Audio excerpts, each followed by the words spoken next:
So the question is, how can we establish an encrypted communication in an insecure channel? We saw that symmetric encryption is not enough. If we share our encryption key in the insecure channel and then we start an encrypted communication, anyone in that insecure channel already knows the key. So even if our messages are encrypted, they are encrypted with a key that they might know. So this is not enough. You can see more details in last week's video. That video we also talked about the tale of the two kings, and the answer of the riddle is here. If you haven't heard the riddle and you want to give it a try, go to that video first. Otherwise, let's go with the answer. So if you remember, we had a box, a lock, and its key, pen, and paper, right? And we wanted to send a message from some king to the other king without trusting the messengers. So the solution is one king can send the box and the open key to the other king and keep the key that opens the lock. That key never leaves the palace, never leaves the secure place, let's say. Then the other king can just write whatever, put it in a box, close the lock, and send it back. Then only the king with the key will be able to open that lock. And actually, you can give away those open locks. You could just throw it in the street or give it to anyone in the world that wants to send you a message. Because an open lock is not able to open closed locks, right? This is the cool thing, and this is the important concept in asymmetric encryption. There is a difference between an encryption key, in this case the lock, the open lock, you can only close it, but you cannot use it to open others, and then the private key. This is how the lock's key is called in asymmetric encryption. The key is able to open, so decrypt the messages. The lock, the open one, is just able to encrypt them. So it's safe to share your public key, so the open lock, for others to send encrypted messages to you, but the key, your private key, the one that is able to decrypt those messages, should never leave your control or security zone. But yeah, you might be wondering, what does asymmetric encryption have to do with locks? Isn't it something like computer related? Yeah, it is. It's actually based on math, pure math. In this case, how asymmetric encryption works is with a mathematical complexity.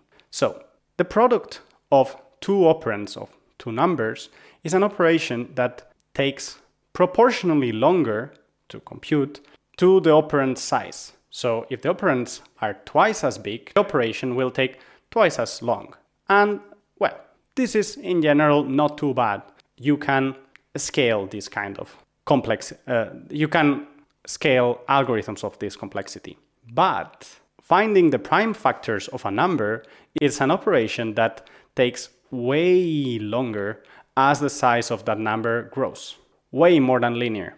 So, thing is, if I, without telling you, think about two prime numbers, and in reality they would be very large prime numbers, in this case, let's think about 3 and 5 maybe, and I multiply them, I get 15. I can send you that 15, and for you it will take a long time to figure out what the prime factors are.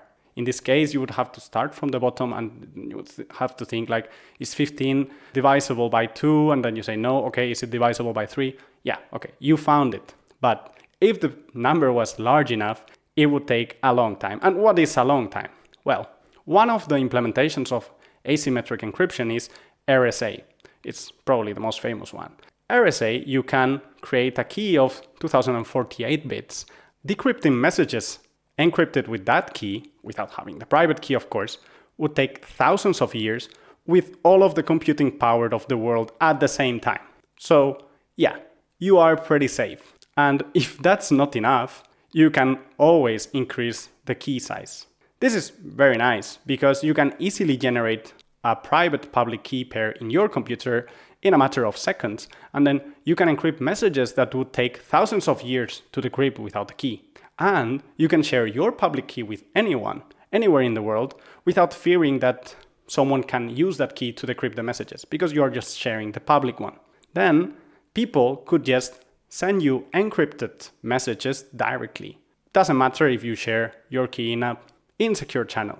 That key is only used to encrypt. The problem there would be validating or verifying that the key the public key that is being shared is actually owned by who says it's the owner. Imagine someone in the middle swapped that public key for another one, and then someone thinking that they are sending an encrypted message to you, they are really using someone else's public key, and then they are encrypting a message, but to someone else. This is a more weird scenario.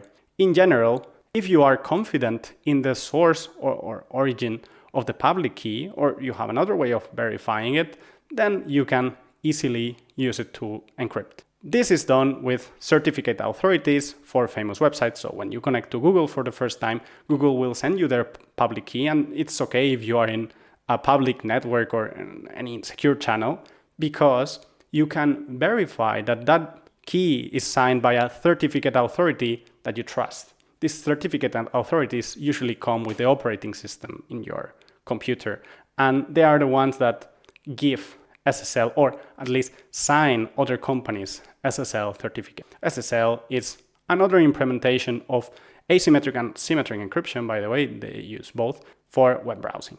Anyway, some other practical examples of what asymmetric encryption is used for are, for example, for bug bounty programs. Some companies have bug bounty programs where they offer some reward to people that find security vulnerabilities in their products or whatever.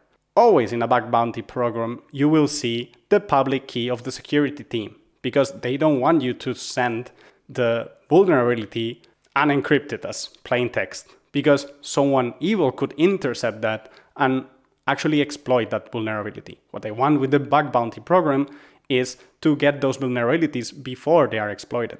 So they will share the public key, and then you can share an encrypted message that only the security team will be able to decrypt. Apart from that, you can use it to encrypt your emails with other people that uses these methods, or encrypt your messages.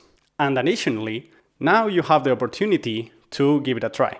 I challenge you to figure out how to create a public-private asymmetric encryption key pair and send me an email encrypted with my public key. My email and public key will be in the description.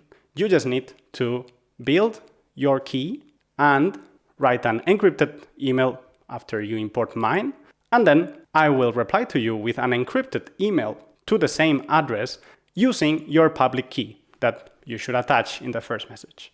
What do you think? Are you able to do this? If you are able to do this, now you are able to communicate as a whistleblower or as a bug bounty collaborator, etc., etc. And now you have a way of communicating privately with anyone in the world. Isn't that cool? See you next time, and I'm waiting for your email.